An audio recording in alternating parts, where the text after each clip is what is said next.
ناظرین اکرام سلام علیکم، میں ہوں اکبر ظہیر، آپ کے اپنے یوٹیوب چینل تحریک ادب کے ہمراہ۔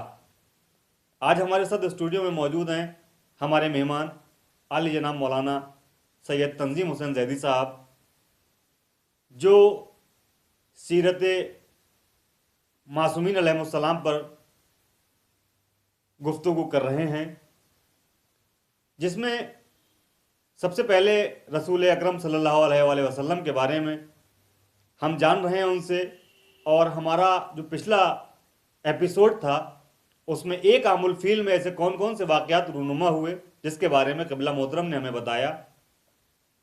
ابرہہ کا لشکر کس طرح سے آیا، کس طرح سے عذاب نازل ہوا، تمام باتیں قبلہ محترم نے ہمیں بتائیں۔ اب اس کے آگے ایک عام الفیل میں اور کون کون سے ایسے واقعات رونما ہوئے، یہ جاننے کے لیے ہم چلتے ہیں قبلہ محترم کے پاس۔ قبلہ محترم سلام علیکم، ناظرین اکرام کو بتائیے کہ ایک عام الفیل میں اور ایسے کون کون سے واقعات رونما ہوئے۔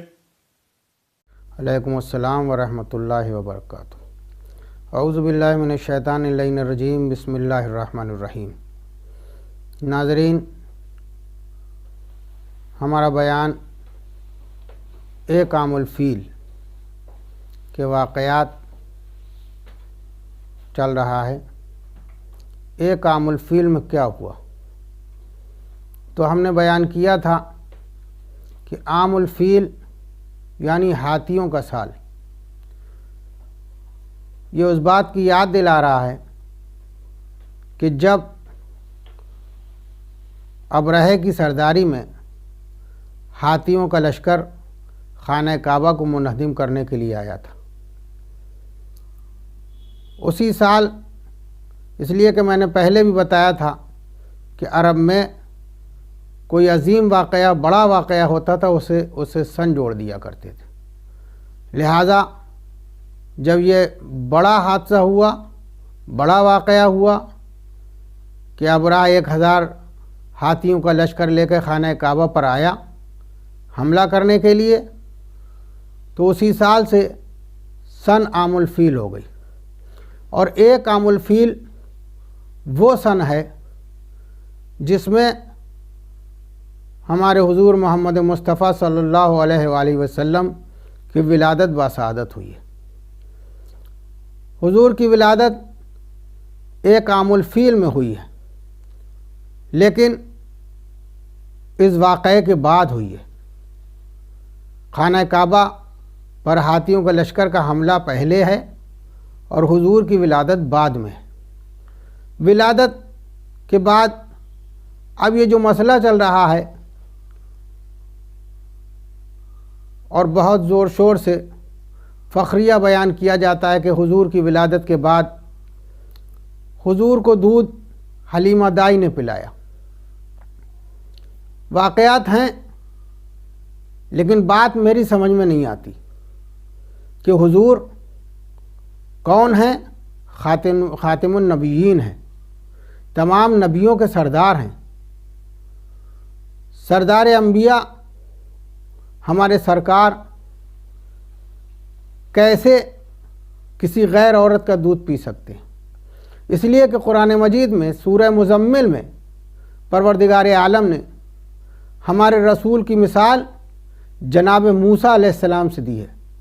کما ارسلنا الی فرعون رسولا، کیا اے میرے حبیب، ہم نے تمہیں اسی طرح بھیجا ہے جس طرح موسیٰ کو فرعون کی طرف بھیجا تھا رسول بنا کر۔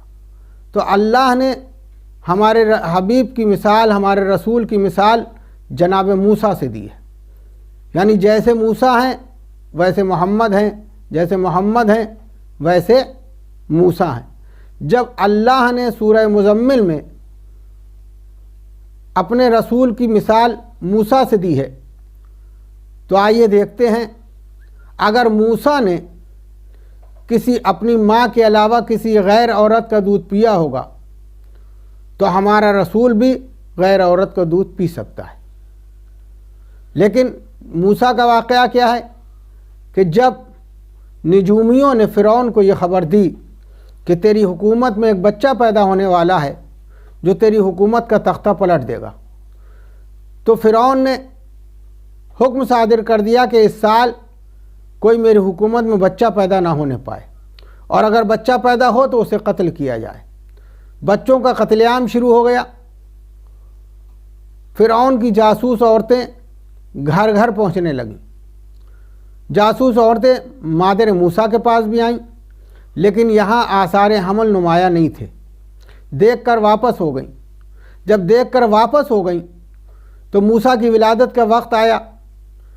مادر موسیٰ پر وحی ہوئی کہ فلاں مقام پہ چلی جاؤ۔ مادر موسیٰ وہاں چلی گئیں، جناب موسیٰ علیہ السلام کی ولادت ہوتی ہے۔ اب جب موسیٰ کی ولادت ہوئی تو جناب موسیٰ علیہ السلام کی والدہ گرامی گھبرائیں، کہیں ایسا نہ ہو فرعون کے جاسوس سپاہی آ جائیں اور میرے بچے کو قتل کر لیں۔ تو آواز قدرت آئی، اے مادر موسیٰ پریشان نہ ہو، تم ایک صندوق بناؤ، ایک تابوت بناؤ، اور اس تابوت میں اس بچے کو رکھ دو، اور رکھنے کے بعد دریائے نیل کی موجوں کے حوالے کر دو۔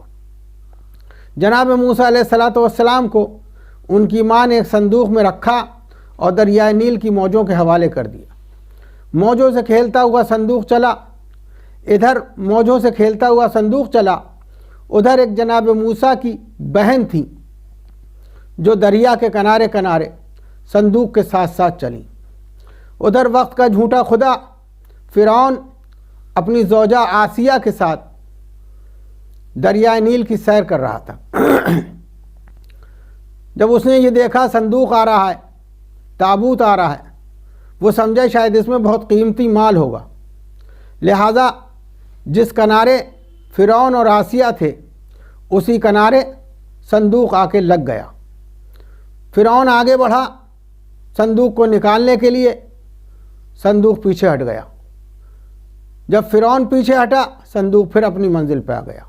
دوسری مرتبہ پھر آگے بڑھا صندوق کو نکالنے کے لیے، صندوق پھر پیچھے ہٹ گیا۔ پھر فرعون پیچھے ہٹا، صندوق پھر اپنی منزل۔ 3 مرتبہ فرعون صندوق کو نکالتے کے لیے آگے بڑھتا رہا، صندوق پیچھے ہٹتا رہا۔